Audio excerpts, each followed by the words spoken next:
Ya está con nosotros por la vía telemática el doctor Alejandro Rodas.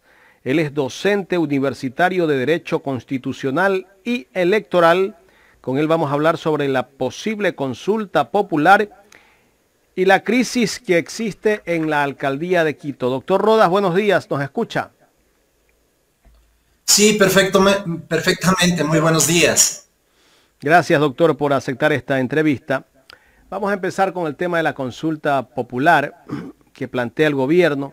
Le consulto a usted en qué circunstancia podría llegar o podría llegar el gobierno justamente en un tema de consulta popular, porque sabemos que todo gobierno siempre tiene su desgaste.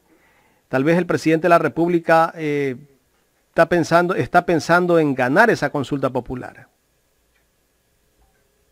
Bueno, el tema del gobierno ha sido su mensaje permanente, el asunto de las vacunas y la finalidad, hacerlo con 9 millones de habitantes, de tal suerte que yo creería que en la primera fase han logrado cumplir esa meta, sin perjuicio de todos los grandes problemas, inclusive de salud mismo, de trabajo y sobre todo en cuanto a estas reformas de corte educativo, laboral, en las últimas semanas. Personalmente pienso que le da legitimidad cualquier tipo de acción, tomando en cuenta una Asamblea Nacional nuevamente descompuesta, nuevamente con ápices de corrupción totalmente conocida y con una pugna inclusive del órgano legislativo, de unos que se creen que con desinformar van a lograr mayores réditos de credibilidad, de legitimidad, y por otro lado, ciertamente asambleístas que inicialmente estuvieron con el gobierno, me refiero al grupo de Pachacutic, pero que luego transversalmente han roto relaciones, y eso ya no es un tema de corredores nada más, sino ya es una práctica en la cual ellos han tomado una decisión en firme.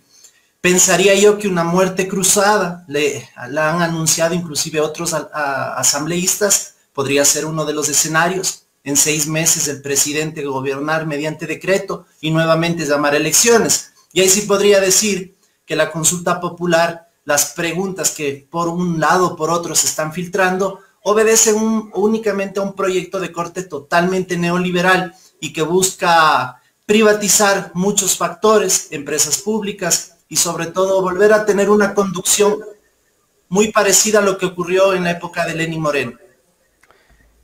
¿Y qué podría preguntarle al pueblo ecuatoriano el gobierno? O sea, esa es la gran pregunta que nosotros nos hacemos. Bueno, vienen reformas de carácter tributario, lo han anunciado. Viene posiblemente, mediante una consulta popular, la eliminación del Consejo de Participación Ciudadana y Control Social. Se dice inclusive la eliminación de la Contraloría General del Estado, que si ahorita le preguntan a cualquier ecuatoriano de a pie, por todo lo que conocemos, un ex contralor preso, que designa a otro funcionario que ahora funge como contralor subrogante del subrogante y que no quiere entregar información para transparentar la gestión de determinados legisladores, en gajo, como se suele decir, van a votar en que se elimine una Contraloría General del Estado de esa calaña, y por otro lado un Consejo de Participación Ciudadana y Control Social, donde hubo un cura dedicado a hacer fechorías, donde estuvo un expresidente, el señor Cruz, a quien yo mismo denuncié penalmente por este tema del carnet de discapacidad y que fue censurado por la Asamblea Nacional. Y finalmente, la señora Sofía Almeida, que manda y lanza un concurso público para Contralor General del Estado, siendo aún funcionaria del ente de control, estando en una clara y anómala circunstancia, de tal suerte que yo pensaría que aquí lo fundamental es tener un poquito de sentido común. Y claro, le viene bien al gobierno nacional ese tipo de preguntas, ¿no? Que pueden generar una catarsis dentro del sistema jurídico y sobre todo dentro de las instituciones del Estado que están conformadas de manera constitucional y legal. Serían preguntas tan tramposas, doctor, porque de alguna manera esto es como para aprobar esa consulta. Claro, o sea, aquí podemos preguntar cosas que son evidentes que van a ganar. Ya lo dije, 2 entidades del Estado que ejercen control, participación ciudadana y demás actividades legales y constitucionales, pero que han fallado en el ámbito de su procedencia, de su consecuencia y sobre todo de su ejecución. Mira ese concurso de Contralor General del Estado, 700 veedores. Yo no me quiero poner en el detalle del ente de control porque a veces ya parece una obsesión, pero definitivamente pasan cosas mucho más estructurales, que la economía del Ecuador no va a cambiar, que las fuentes de trabajo cada vez son menores, que la capacidad legal de las universidades, obviamente se están recortando sus presupuestos, y la capacidad legal me refiero a poder tener un proyecto un poco más esquemático y que sirva a la sociedad, pero eso no ocurre. Por el contrario, se ha hecho un recorte presupuestario y obviamente se ha presupuestado un montón de dinero para el Consejo Nacional Electoral. Eso quiere decir, ya se ha anunciado de que viene una consulta popular. En términos generales también se habla de una supuesta desdolarización, lo cual sería gravísimo. No sabemos hacia dónde conducen, pero es una política ya, yo diría, es una geopolítica la que está atendiendo el gobierno nacional. ¿Y cuál sería la otra salida que le queda al gobierno? En este momento hay un rompimiento con Pachacutic desde la Asamblea.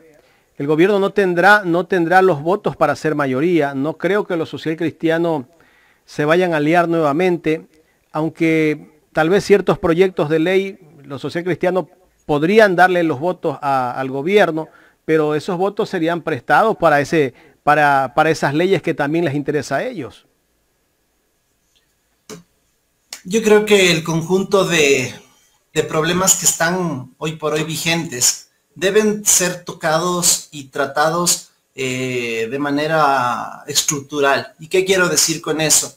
Que el gran problema, por ejemplo, es el método de asignación de escaños que está vigente y que la Corte Constitucional dejó sin efecto, es decir, declaró su inconstitucionalidad. Ese es el primer punto. Y el segundo, que teniendo una asamblea atomizada justamente por este resultado de este coeficiente que ejecuta una fórmula perversa de dispersión y sobre todo con ese discurso de favorecer a las minorías, tenemos asambleístas como el señor Villavicencio, que llegó por una cuota y una tienda política y se declaró independiente. Y lo mismo otros legisladores que se debían a partidos como el Social Cristiano, la propia bancada UNES. Entonces, hemos visto de que existe una debilidad del sistema de partidos políticos y a eso nadie le toca, nadie dice nada. Deberíamos actuar y sobre todo proponer reformas legales para que eso deje de suceder, al igual que tener partidos políticos de alquiler y de caudillos, que eso es una cuestión permanente desde el año 2008. En síntesis, creo que no estamos tocando los temas de fondo y definitivamente el gobierno nacional seguirá en esa misma lógica de preguntar las cosas que son evidentes, que puse un par de ejemplos, y que definitivamente atenderán únicamente a una expectativa de gobierno de consolidarse. Yo creo personalmente que pueden ir ellos por una muerte cruzada, gobernar mediante decreto los posteriores 6 meses, hacer una política totalmente neoliberal, mantenerse en ese tronco social a través de la vacuna, decir que fue un éxito el tema de la vacuna y tener como caballo de batalla únicamente lo que sí en efecto se ha podido cumplir. Pero eso no es todo, la gente también necesita comer y mucha gente en el país en este momento está pasando una situación bastante difícil, que si tal vez come una vez al día, pues no tiene para comer 2 veces. La presidenta de la Asamblea, Guadalupe Llori, ha dicho que el gobierno tiene el interés de desacreditar a la Asamblea. Es por eso que ellos en este momento pues están prácticamente con una situación de pelea con el gobierno ya de frente, y ellos han dicho que no van a apoyar muchos proyectos de ley del gobierno. Ahora, si bien es cierto, desde la Asamblea hemos visto cómo hay escándalos de entrega de cargos públicos para ciertos asambleístas, entre ellos los de la izquierda democrática. Por ahí también hay denuncias contra asambleístas de Pachacutic. Esto demuestra que la asamblea anterior con la actual no tiene nada de diferencia, simplemente cambiaron de asambleístas, pero sigue el reparto. Pregunto yo, si hay reparto, tiene que haber una persona que se dedica a repartir y que da los puestos, y esas personas no se las está investigando, que eso viene desde el gobierno. A ver, aquí hay un elemento que me permite traer uno anterior.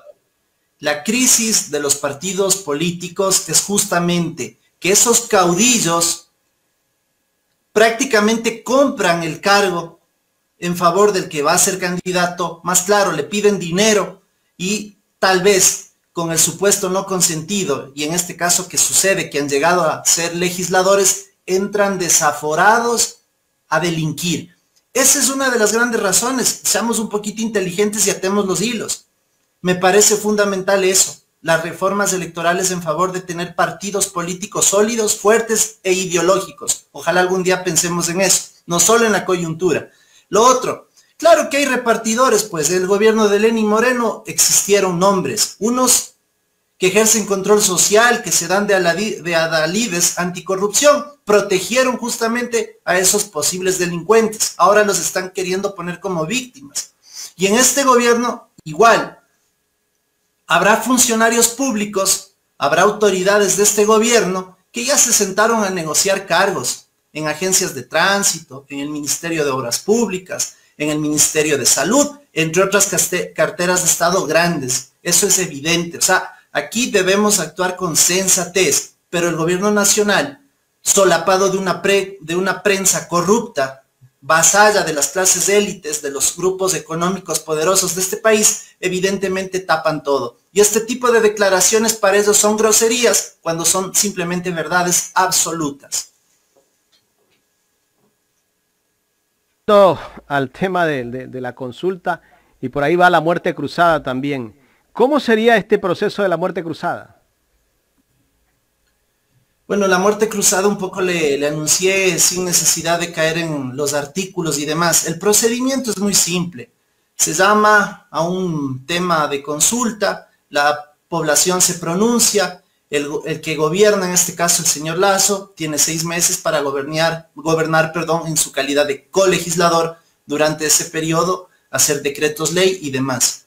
Y de manera inmediata luego también se procede a llamar elecciones, se hace una convocatoria nacional y nuevamente se podrá elegir las mismas autoridades que elegimos nosotros y que resultaron un fiasco nuevamente.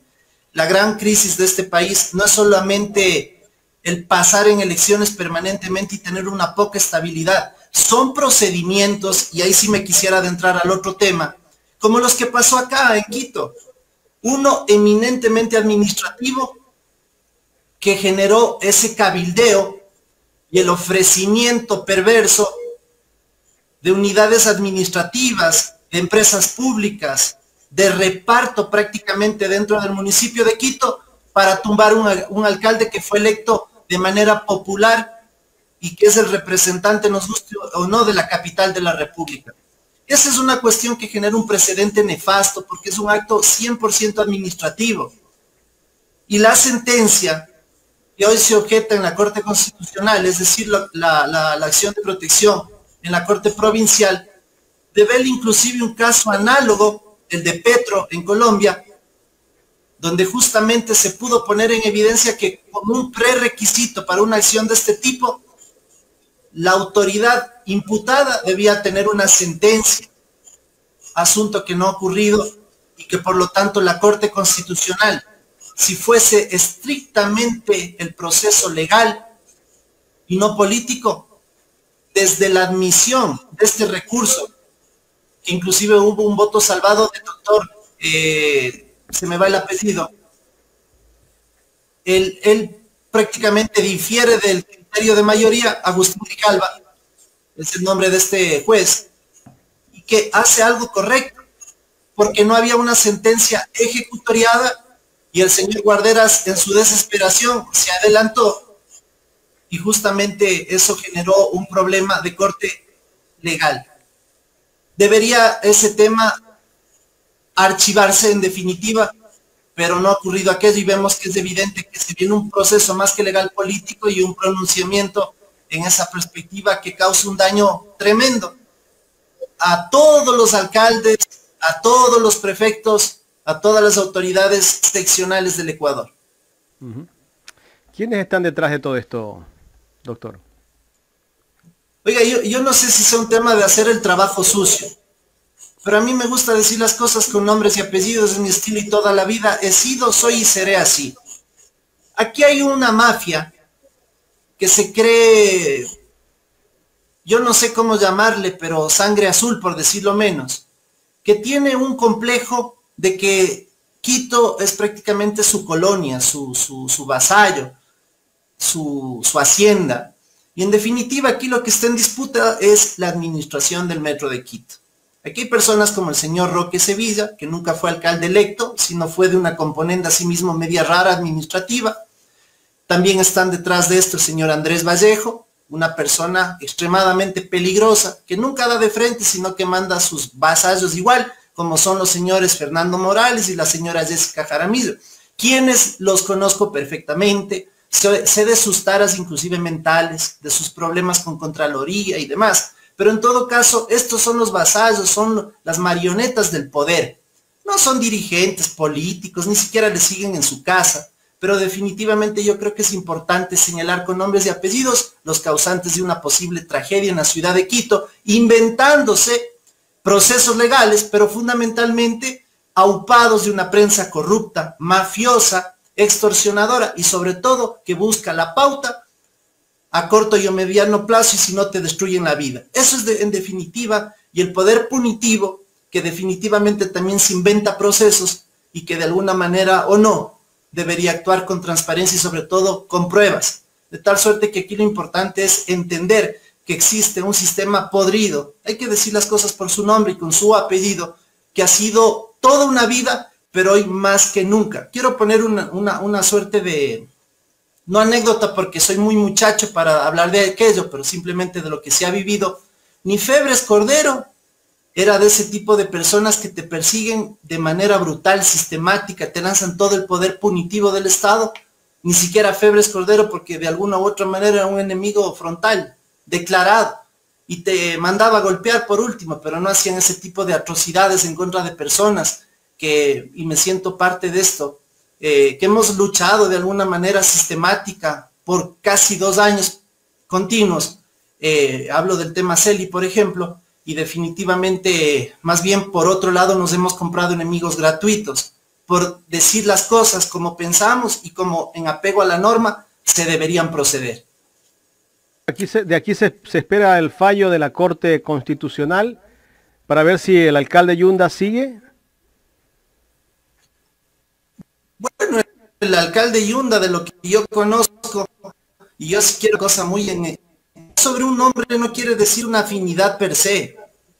Aquí lo que existe es el análisis de una problemática que tiene un nombre detrás de aquello. El alcalde Jorge Yunda Machado, cuidado, yo ni siquiera he conversado, lo conozco, es mi amigo, es una persona a la cual yo tengo un poco de claridad en lo que está viviendo, producto de un sesgo social, por un sesgo económico. Usted no es abogado de él.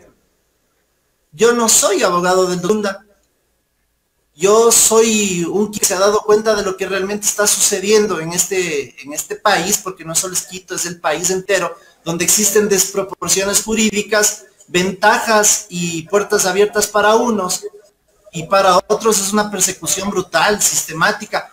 Ojo con algo, que no deben haber errores, eso tampoco, deben haber y muchos. Pero definitivamente lo que es para unos debería ser para todos. Ese es un principio de vida inclusive. De tal suerte que esa aclaración para mí sí es importante porque estos burropiés del poder han dicho que yo te mereces o que simplemente yo soy abogado del alcalde y no es así. Yo soy un académico, yo me he dedicado al control social, eso he hecho y permaneceré hasta cuando tenga la oportunidad y la vida me permita de ejercer control social porque yo sí creo en lo que está hoy estipulado en la Constitución ecuatoriana. ¿Cuáles son esos burropiés del poder? Le acabo de dar nombres. Concejal insolente que le lanzó un vaso de agua y que casi le golpea al alcalde de Quito. Esta señora Jaramillo, que poco o nada conoce de derecho público y que tiene palestra gracias a estos tejidos sociales y económicos. Han sido candidatos, para que tenga un poquito de memoria, los ecuatorianos debemos recordar las cosas. Una señora que empezó en el partido de Lucio Gutiérrez, luego fue al Partido Socialista, luego fue candidata por el partido político que se hizo con dinero sucio proveniente de la Seguridad Social, me refiero a Avanza, el señor Ramiro González, que está prófugo, íntimo amigo de esta señora. Esos son los burropié que quieren asaltar Quito. Fernando Morales, de igual manera, ex militante del Partido Socialista, es funcionario del señor Rodas, a quien ni siquiera le han observado un lápiz, es como que se ha perdido en la ciudad de Quito, es decir. Y finalmente, ahora este señor candidato de César Montúfar, que todo el país sabe quién es. En todo caso, ese tipo de personas tienen la palestra en los medios para decir cualquier cosa y saltar a lanzar lodo con ventilador. Esos son los burropiés del poder. Usted dijo la vez pasada en otra entrevista que tuvimos aquí en Ecuador en directo que la persecución de Yunda venía desde la Contraloría con Pablo Celi y que tal vez desde allí se armó todo, se orquestó todo para sacarlo del cargo a Jorge Yunda. Con lo que le ha pasado a Celi, con lo que se ha demostrado que Pablo Celi es un corrupto, que ha tenido prácticamente una institución como cobrando peaje a los que no les daban, pues le sacaban glosas. Bueno, en fin, ¿qué criterio tiene doctor, o se mantiene la respuesta que nos dijo la vez anterior de lo que ha hecho Pablo Celi dentro de todas las maldades también en el municipio de Quito? Yo me mantengo porque cada vez que abro mi boca y digo algo, no es producto de mis vísceras, es argumentada, es estudiada, es siempre con una responsabilidad inclusive ulterior de lo que se dice.